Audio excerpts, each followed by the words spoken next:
I have waited a long time for this moment. Ladies and gentlemen, title says it all. It's the most epic comeback in history because my first battle after such a long time is against the legendary Atrico. For all those who don't know, sit down, take notes, subscribe, subscribe to his channel, stop watching my video and check some of his old beautiful collections of PBR battles with his wonderful strategies. He is the person that can utilize any Pokemon in any situation and max out its potential, and he can make a freaking Blissey. He can turn it into a physical wall if he wants to, because you know what, he's that awesome and it will work figuratively, because you cannot make a physical wall out of a Blissey. So, too much excitement today. I was so nervous when Tyler actually said, okay, let's make a battle. I mean, when I saw him invite me, I was like, oh my god, this is the time to prove yourself. I mean, I've been prepping for competitive play for such a long time, and this is the ultimate test, in which I fail miserably, because what is the best counter for Talonflame? Just throw your set of keys in just throw a clef key in its Flare Blitz and see how that goes. So Torment actually kind of jumbles the Talonflame's moveset around. He could have killed me with a priority Brave Bird, but he decides to go for the U-turn, which is a brilliant move because it gives him the time and space to think some things over. So he goes into his Greninja, beautiful switch in. And that scarf thing I just realized lately, it's its tongue. Ladies and gentlemen, that is disgustingly creative and awesome at the same time. So, one of the examples of Tyler being an awesome adversary here, ladies and gentlemen, is the fact that he uses physical Greninja. Screw you all special Greninjas, this one's physical because, I mean, it lifts. It may be skinny, but it lifts. I mean, it's physical, it's strong. It will actually pin you down with its tongue. So, stupid switch in number 2. I sent in the collector, I'm like, he has priority, you idiot. So he goes for the Water Shuriken, obviously to break my Focus Sash, because, he may not be that active, meaning that he doesn't leave comments, likes and stuff, and rants about things like I do, but he is very observant, and he knows that my collector has a Focus Sash. He's been a very vigilant and very loyal viewer to my channel, and for that I thank you, Tyler. That means a lot to me, man. So I send in my Amoonguss because I can take physical hits from this thing, and I do not have to fear the Ice Beam, so that's kind of great. But then out comes this thing, and I'm like, Talonflame. You should call it Gandalf, because if you do not take this thing, you shall not pass. I mean, it's like such a wall. It's like a slimmer version of Mandibles, actually. That's brilliant. I should drink more often. I haven't been drinking, actually. I'm joking. So, what do? You stay in, of course, and destroy your special wall. So I'm out of walls. Alicia Keys is done. My 1-up is done. So I'm without a wall, ladies and gentlemen. I have to face this thing. So Spartan, I do a beautiful prediction here. So he goes for the U-turn, and I expected him to go for the most insane move ever. I expected him to roost, ladies and gentlemen, while he must have predicted me to go for Dragon Claw or something. So I predicted the fact that he would go into the Sylveon because I wrote his team down and I went for the Earthquake. Nonetheless, because I was like, A, he either goes for the roost and I destroy his Talonflame, and B, he switches into Sylveon, predicting the Dragon Claw, and out comes Talonflame.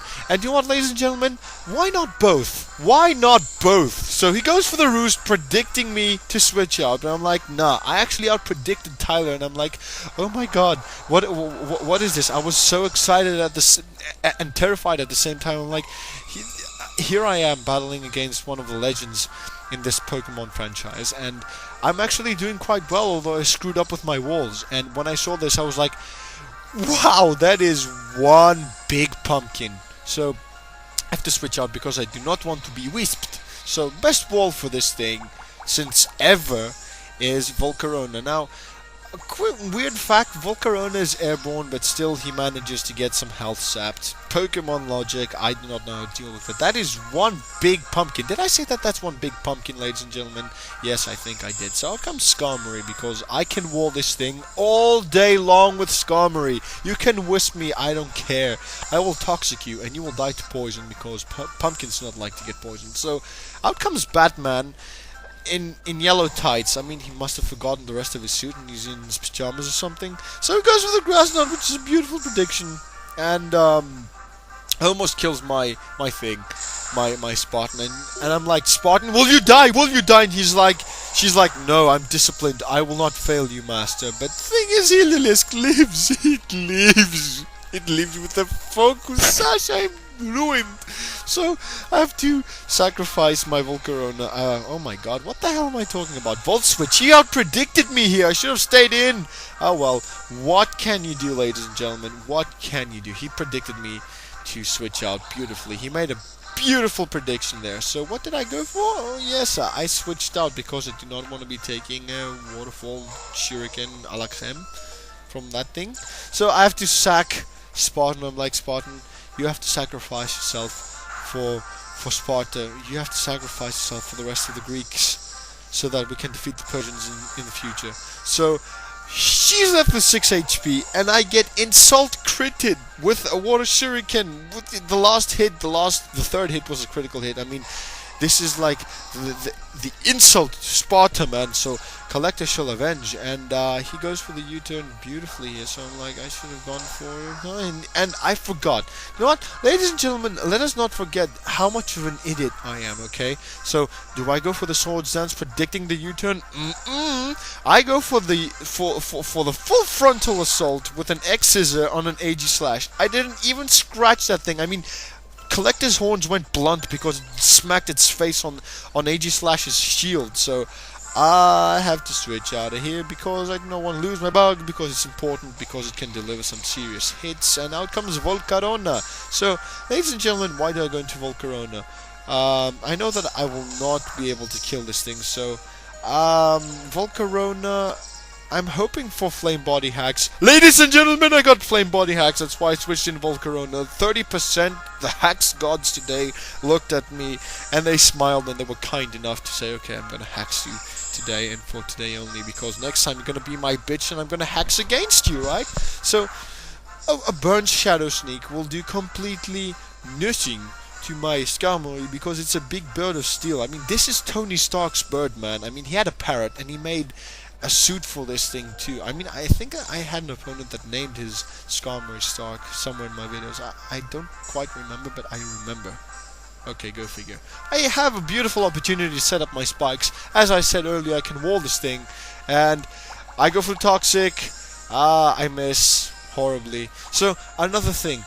Skarmory isn't even touching the ground, man. How the hell are you sapping health from my bird? How the hell is this possible? So, anyway, I have to switch out my Skarmory to shake off these nasty cheese seeds. So, out comes Volcarona. I have to sack this thing. So, he makes a switch out, predicting my switch out maybe, and he goes into AG Slash. So, at this range, I'm pretty sure that, burns racking up, spikes are racking up, and, I was hoping that he would predict me to switch out or something like that and go for King's Shield. Or I don't know. I wanted to out-predict him out of the Shadow Sneak so I could use a Heat Wave to kill this thing. But the thing is that AG Slash is crippled, okay? AG Slash is completely useless. So this is where I have to rely on my Collector as much as I possibly can. Ladies and gentlemen, I go for the sword stance, and thing is, I'm waiting for that Greninja, man. I am totally waiting for you, bro. So I'm waiting for him to go for another Shadow Sneak because he's got a Water Shuriken waiting for me. Because he's smart, ladies and gentlemen. You see, his tactic is, let me explain. Wear my Collector down to as low HP as possible.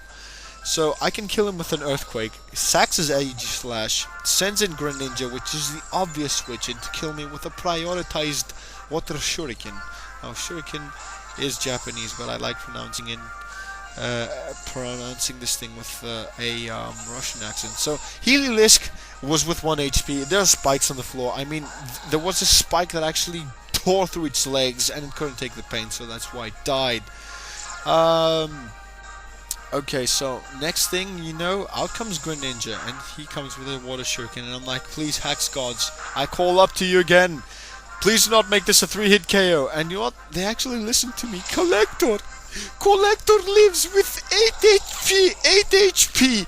I live with 8 HP. Ladies and gentlemen, I managed to kill the greatest threat in this team, which was this Greninja. I took out Aegislash, I took out Talonflame. Now the rest should be kind of easy. Now out comes this big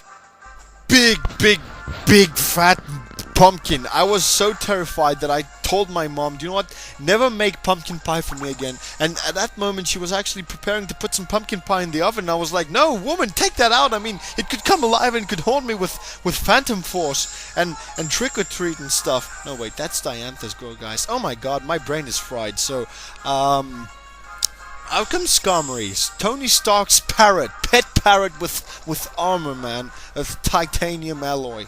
And it's the Iron Bird, man. I am Iron Bird. If you guys have seen Iron Man 2, a quick, information.